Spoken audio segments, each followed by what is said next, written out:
Alexa, accept call. You received a call from an inmate at the Department of Corrections. This call will be recorded and monitored. Well, hello, Mr. Weiwei. You know, I'm still upset from our last call. Oh, well, that is fantastic news. So you've seen the light of day, huh? Yeah, I know. I know. You know, when you do what you can to survive. You know, a lot of it is the survival of the fittest out there in the world. But when we have children, our responsibility has to change from our own personal needs and wants toward them as well. You know, it's not to say that you should forget about your own life, but okay. All right. Okay, I will accept that. That's a good idea. It's just that, remember, it's not your grandson's fault that he got in all that trouble. You can't completely blame him. He needs to know. Yeah. Okay. All right. Well, I know I feel a little bit better, and I'm glad you had a change of heart on that one. Yeah, blaming other people, it just tries to take responsibility from yourself, and we need to take responsibility. You know, you committed a crime, you got convicted, you went to prison, and you accept that. Yep, good. Well, I'm glad everybody accepts it, because that's the first part in healing ourselves and setting a good example. You know, we all make mistakes, and we shouldn't have to hold it over anybody's head. Yeah. Well, don't. Well, you know, certain people within the Department of Corrections. It's not the entire department that's doing it. A lot of these policies are well written. You know, if the guards and the other staff members were to follow them, you know, we've got some bad people in prison, let's put it that way. And they like to bulk the system, and they know the rules, and they know how to get by them. Well, yeah. You had the experienced people. Okay, that's a good way. I know that a lot of the newer folks that get there, first thing they'll say is like, you know, I made a mistake, I never want to do this again, and then they turn into habitual because they just think that the only option they have is to commit a crime. And we need to change that. Now, okay. All right, at least you're on the good side here. Okay. What? Oh my goodness. So bad things are going over there. Okay. Well, it was nice talking to you. It's a shame we have to call this one short. Okay. Yep. We'll take care, and we'll talk later. Okay, this is a QS Inmate Call. I'm your host, Joel Wilborn, and that was a follow-up call from Mr. Wayne Rogers, otherwise known as Weiwei. Last time he called me, he blamed his 24-year-old grandson for getting in trouble, falling off the right path. You know, everything that's wrong in his life was his fault. He didn't want to take responsibility and state that he's in prison, his son is in prison, and now his grandson is in prison, and he thinks that he had nothing whatsoever to do with this.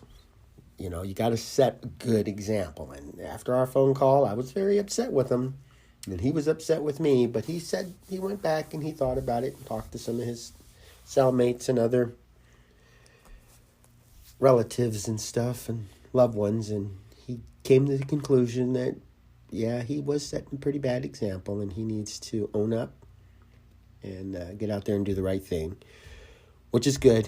You know, even in prison, you can still do the right thing. You can still talk with people and warn them of stuff. And, you know, I would say in prison you're pretty much limited to just the verbal, and not a lot of young folks, shall we say, will listen. They more or less follow the example. So taking programs, getting involved in classes and talk groups and stuff, that's going to help. Now, every once in a while when I receive a call, it'll get disconnected, for whatever reason, or something will come up, and they were shutting down the prison, I guess we can say, and he had to go. So our conversation wasn't really that long, and that kind of stuff happens.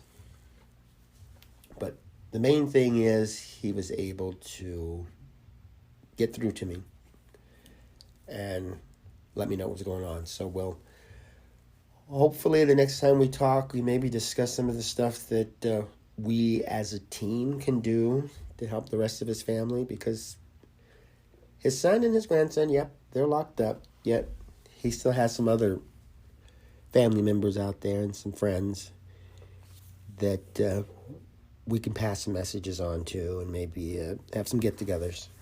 We can probably have a celebration of Way, go out and go camping, go boating, watch a movie, just spend some time talking about our loved one who's locked up. I think that's going to help.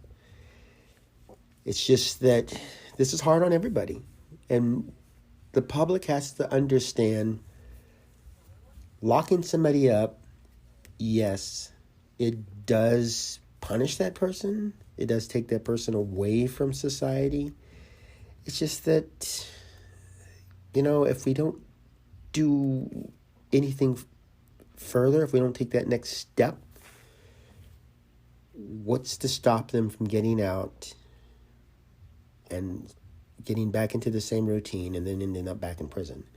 I know I was at a hearing for one of my friends. Or actually, it wasn't a hearing, it was a sentencing. And she invited me over there. She said, I'd like somebody to come because there's not a lot of people that have come. And there was just two of us that showed up. And, everybody else just more or less like, well, here she did it again. And the judge looked at her and he says, I don't really know what to do. No matter what sentence I give you, you wind up coming back. And she did get out, and I worked with her, but she decided she wanted to go on her own, a little Miss Independent. And now she's in trouble. She's got another court date. And if she gets the same judge, he'll probably say the same thing, shake his head. And you think, why even let him out? If they're not going to listen, they're not going to take any extra steps to improve, who should invest in them? Why bother? And, we're citizens. We don't have to prove ourselves to anybody. I don't have to go out and prove that just because I'm a Black American that I'm equal. I don't have to prove that. Yet, there are times that, we get into situations where we do need to prove ourselves. And somebody who is constantly getting in trouble and constantly going back to prison, this is something they can stop. I can't stop being Black, and she can't stop being a woman, so to speak.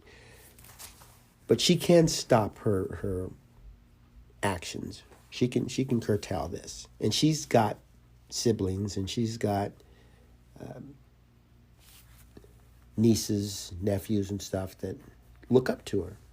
And, I read one of the notes from one of her nieces who just said, I love you, and I miss you, and I want the best for you. And, that touches the heart. It's just that when the darkness comes in, it's really tough to get out of that. And I like to look at myself as being there. It's like, you need something, call me. But when you have that independence and you don't want to call on anybody, and maybe for her, knocking on the door will work. But it's extra work for some people, and it's not so much work for others. I've had people that will get out And just the simple fact that there's somebody supporting them, there's somebody there, that there's a number they could call just in case, that's all they need. And they do just fine because they know they're not alone. And then there's others that are just bombarded with support. I mean, my friend, she had a room full of people that were there to help her out. And she was able to break away and get back into that terrible, terrible situation. So maybe if we look at it, take a different approach, treat each person as an individual and not as a group. I don't know, maybe. I do know Wei Wei is on the right path now. He can make a difference in his family's life. He can show them that when you get into a bad situation, when times are tough, there's other ways of dealing with it. One of the things I've learned with talking to people who are addicts and former addicts, if somebody that they know or somebody that we know dies of a drug overdose, instead of immediately feeling sadness and sorrow, they think, this person knew the risk of taking drugs. This person knows the limit and exceeded that. Why? Was the person tired of living? Did the person just give up and say, you know what? The normal effect isn't enough. I just want to see how far I can go. And if it kills me, so what? It's tough for them to feel, a deep sadness. Of course, for those of us who don't use drugs and are not addicts, it's hard for us to not feel the pain and the sorrow and that there's something we could have done. But it's almost like another form of suicide. They know their limits. And whenever I see a drug overdose, that's the first thing I think too. This person knows the limit. If you're driving a car and the speed limit's 35 and going 60 is one, against the law, and two, dangerous in a 35-mile-an-hour zone, and you hit somebody, you can't really say, well, I didn't know. You know what you're doing. And so you have to be responsible for your actions. You have to take on that task. And so we need to help people realize that it's just not worth the risk. In school, we could learn about the effects that drunk driving have, or murder, assault, vandalism. Once people see the victims, it could make a difference. We don't know. But if we talk to 20 people and one of them turns away, it's worth it. Same thing with the victimizer. If we talk to 20 people who constantly commit crimes, constantly do things wrong, and show them that their actions mean something, that they have an effect, maybe we could change them, because we constantly get to the point where we're demonizing the victimizer. And that's not what we want to do. We don't want to make them look like the evil people, and that because of them and their actions, the rest of the world is condemned. We have to take responsibility. Crime is on the rampage because of us, not because of criminals. People are being murdered because of us, not because of murderers. So let's look at our community as a team. We're a big family, and we need to work together to end this cycle. We have it within our power.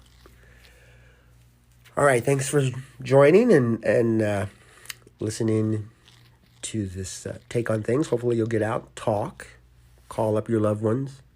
If you know anybody in prison, find out, listen to them. Find out what's causing them to tick and what advice they would have for you to give to somebody else, maybe your own children.